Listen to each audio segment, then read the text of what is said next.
السلام عليكم، مرحبا بكم في قناتي المتواضعة. اليوم غندير معكم الخبز ديال الدار بالدقيق الكامل وفرينة، كيجي الطاب هشيش بطريقة مبسطة بلا دليك ولا مجهود. تبعو معايا الفيديو خطوة بخطوة، نتيجة مبهرة ان شاء الله.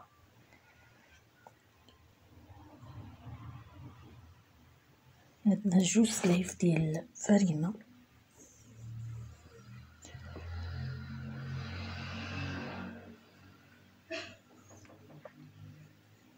وزلعفة ديال الدقيق الكامل، يعني الدقيق بالنخالة ديالو.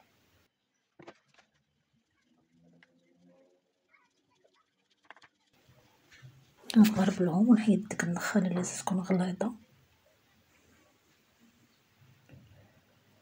غنضيف معلقة مكانش عامرة، زدت واحد شوية ديال الخميرة ديال الخبز وشوية ديال سنيدة ولا السكر، شوية الملحة، وغنعجن بالماء يكون دافي شوية.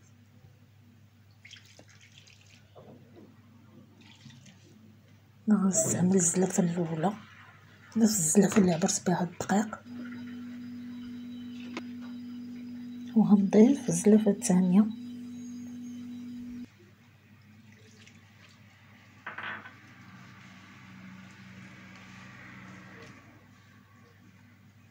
غنستمر في العجن بلا دليك بلا والو، غير كنجمع العجينة.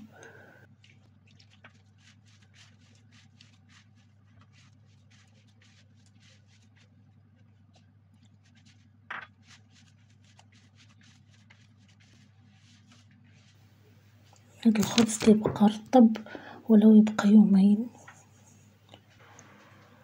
وهذه الزلافة الثالثة ما نكملهاش.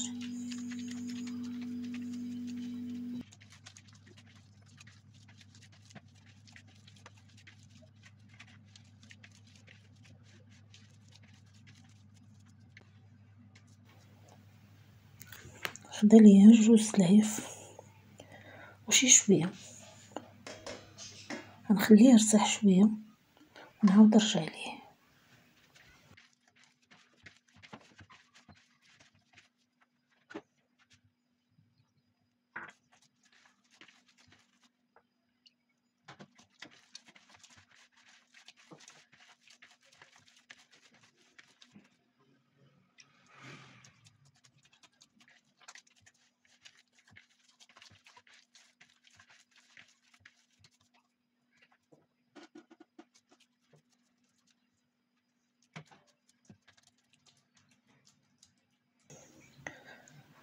صافي غنخليها ترتاح ونرجع ليها، نكرر نفس العملية. هذا كيغنينا على الدليك. كنفز بيدي بالماء وكنبدا نطلع داكشي اللي لتحت. هانتوما كتشوفوا كلشي، الفيديو موضح قدامكم.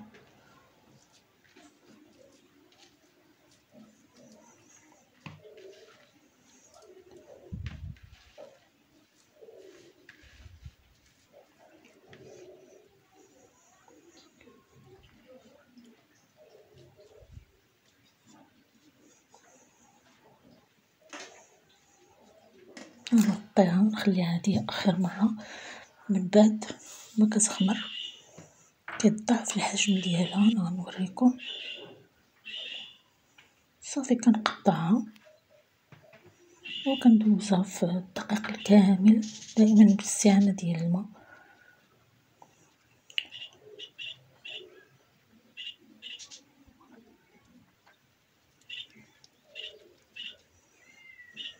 نقطعها ونحاول نقادهم، نساوي دوك الخبيزات.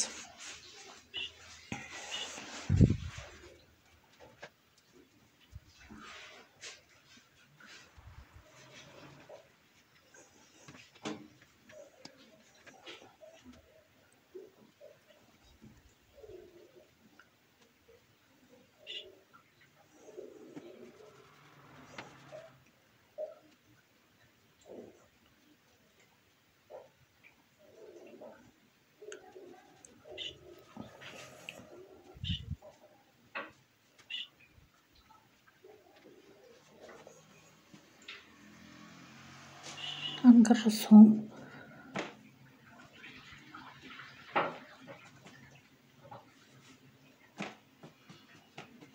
هادي كلشي كيعرف يصايب هادشي. المهم كنشارك معاكم طريقتي وصافي.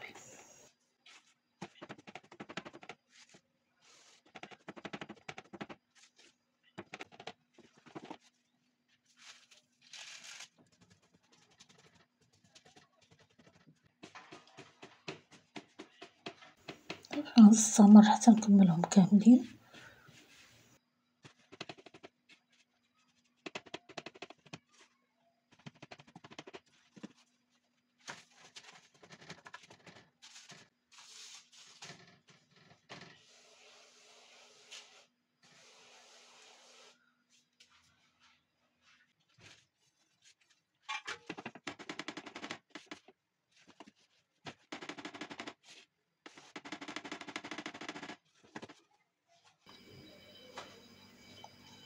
غنسالي مود كراس ونرجع للفران، لأن الدقيق الكامل دغيا كيخمر، وإلا زاد في الخميرة كيخسر، يعني تدخليه غادي يلصق يخرج لك لاصق. يعني تكملي رجعلي الفران صافي. هنايا راه شويه بداو كيتنفخو، غنثقبهم وندخلهم يطيبو.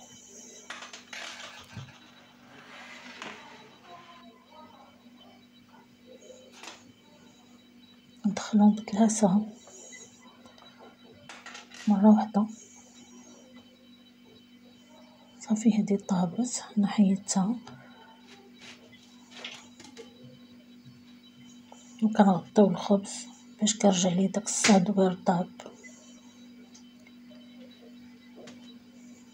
هادي الثانية وهادي الثالثة صافي. غنخليهم يرجع ليهم داك الصهد وغير طابو ونرجع ليهم باش نوريكم كيفاش دايرين. تبارك الله كيجي مشهد زوين ورطب. طريقة سهلة وانتي كتقدري تغلق قدامك مرة كترجعي للعجينة كتعاودي تحركيها وتغطي عليها وتخليها،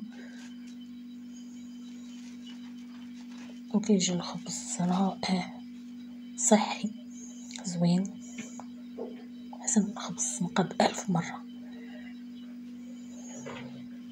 كنتمنى الا وصلتوا هنايا متنساونيش من لايك وتعليق زوين، وتشاركوا معايا في القناة، تساعدوا هاد القناة باش تطلع.